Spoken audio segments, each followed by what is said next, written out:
Wala kuku dana masiama ike le video akpom. Bene kuya mega keep you. Jagagba wanna me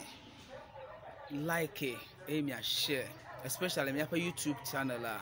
Big Anglo Blue, Jagba, let me subscribe na me. Akpa mawa irami. Egba malanu fun ko kude Christian Council, emi atawo zidodwe le Ghana. Malanu fun ko kude Islamic leaders, emi atawo zidodwe le Ghana fia. Malanu fun ko kude traditional leaders, emi atawo zidodwe le Ghana fia. Nkata because okata over involve obodo kwi le politics ma. Sikanye be manye the best to be Christian Council. I involve people kwi le politics ma. Mpenye onye allo Islamic leaders. I involve people kwi le politics ma. Mpenye onye allo traditional leaders sikanye efiawo.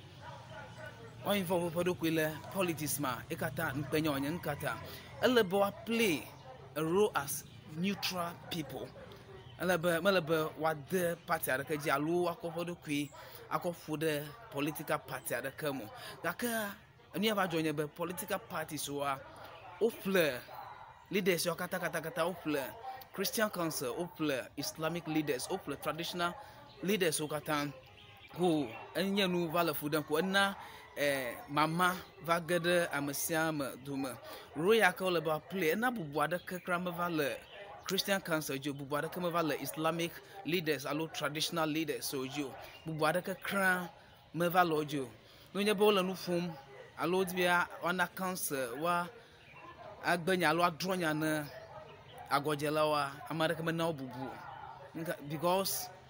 amada ya le party bubu ma yo ko be o leader ma ha na le party bubu ma ta enaba division a eval okata opodumeko eval efuden ko ale no val chan le Ghana fia ko no sia no va tro le Ghana fia en mata onye be amawunya okata le jim le Ghana fia me pomo ngbegble le jim ma me pomo leaders okata bo pomo wa ble crown ela bana politicians o flow kata na ebi agblo ya ada be wa dauda le position akao now alunu akao now ibe enumo le jin le Ghana fio ga kanu nye alo do kodawia election time doa politicians o ti play na V8 ga vionya ople V8 ano man all the various leaders Christian Council alo churches pastors so Islamic leaders so play traditional new aseganye fiao one of V8 ga vionya even play petro kata ga vionya la leaders yo gbesia ya ono complain na bo egamelio nu si anu ko gamelio amano ga dum ditoto in fact enye nu le fudem leaders yo kata o involve podo ko le politics ma ha wa oplo tanya de kamelia nan gbeglan religion fia watin aglo politicians so dauda fima politicians so o nu stand controlling ta anu ika obono wa yo wona alu nu ika odo na obono wa ya ji uzo na ro no nyebe wa forget politicians so bribe aka ona now alu nu aka wa now wa forget nu makata wa play a role as neutrality ya makadaji be Ghana ali ono cho dadaji ya Ghana anọ na ma me hia be efia lo pastors nkpenya kra onye efia amawu kritoto kata va bola du kwama pastor me pomo aglo evo chamele ne mo na enugbeglanda jojoma o wa me kenye pastor lo imam chief imam alo efia elebe mi atwon re enyama hu elebe mi afunu enemy funu ha amosega ga kafifia because of politics aka get the corporate kick for them meta no nyare glonkra ha even mo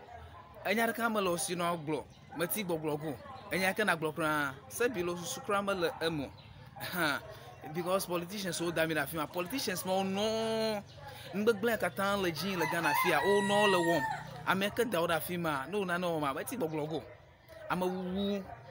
gbogbo uzan ikatan politicians get all of them awon ye mebe okatan ga apaganto a uzana me wuna me ko akọ for sacrifice alebe do because of gadidi akọ campaign do because over protection alo ohiana nu sand Enta amawu ged le dukoma politicians so nyame ok damegbenen makatan. Fifia mi be national security so bole dukoma menye vion national security bo fifia wuchan. Fifia mi be police so obo soldiers so bo ga ke amawu gbe sian gbegbe wa tuava datwa me la fia de plitotoa eva bole dukoma eye fia yo katan lo pastors yo katan lo traditional leaders kenye fia yo katan alo imam yo katan moti gboglomo ala bana oplo katan ta enyo meglon no ko twene nema kaka enyo be because of heya ko no akpo ta mau pe do ya ko da sinao be no kpo du come vioji wada sele he ma hu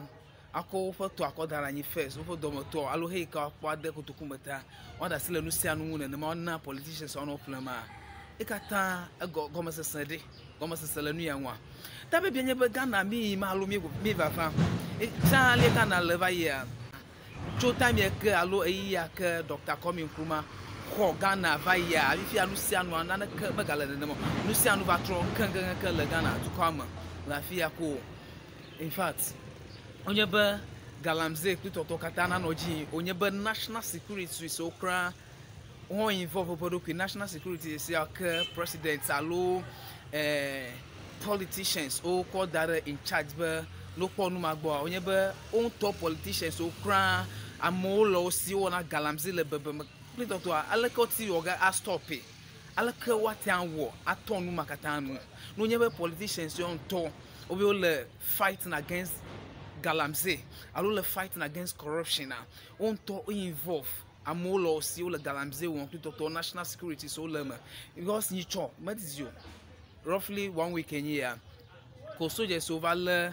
enia national security sado o involve obodo pele galamze me gakegbe si agbobo enia Chinese so le enmo obia Chinese to do ha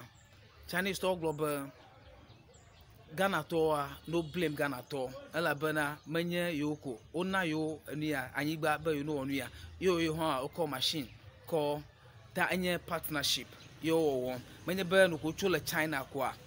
va be yo va le galamze ku le Ghana fiyo partnership wo ple Ghanaian so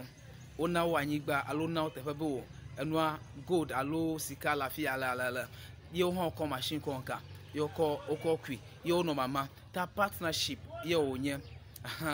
ta no nye be enua na no ji mala nye yi malo me vava aso ha because politicians only on ta ofa mo no nye be o lo kwa o la si de galon ga ke wa America ma de ke me la si o America na choko bi o ina no pe me nyama de ke le politics mo lo am ga de ka lo godfather de ke me la si o o mama baba na and mantita am gede un gbegbon la Ghana fia gaka because a galosi da no law tu gbagwa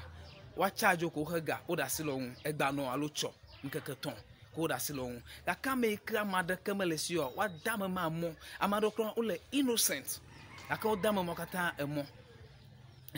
ko onu yakata ko ever le efudan le dukoma yagboma le be me have the various leaders so Christian Council, Islamic leaders, traditional leaders, alo council, okata only. Gaka, okata government are now tefe, alo o involve oko the politics mata. Motin le nyadake boglom cho enu yakata enwo. Ko enye nu le enublen le dukama. Mpenye onye.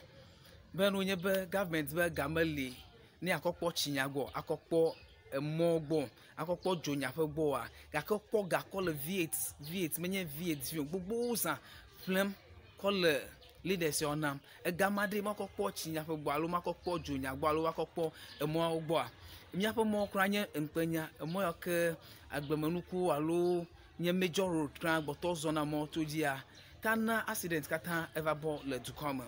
ta da pano le eyama be na ga odaka plum tanya to your number Christian adiabo alo civist inyen konye ta mi ga mi ga nglo me follow me le Facebook, Instagram, Twitter, especially le YouTube me like me video me a share me a subscribe akpana me baklami.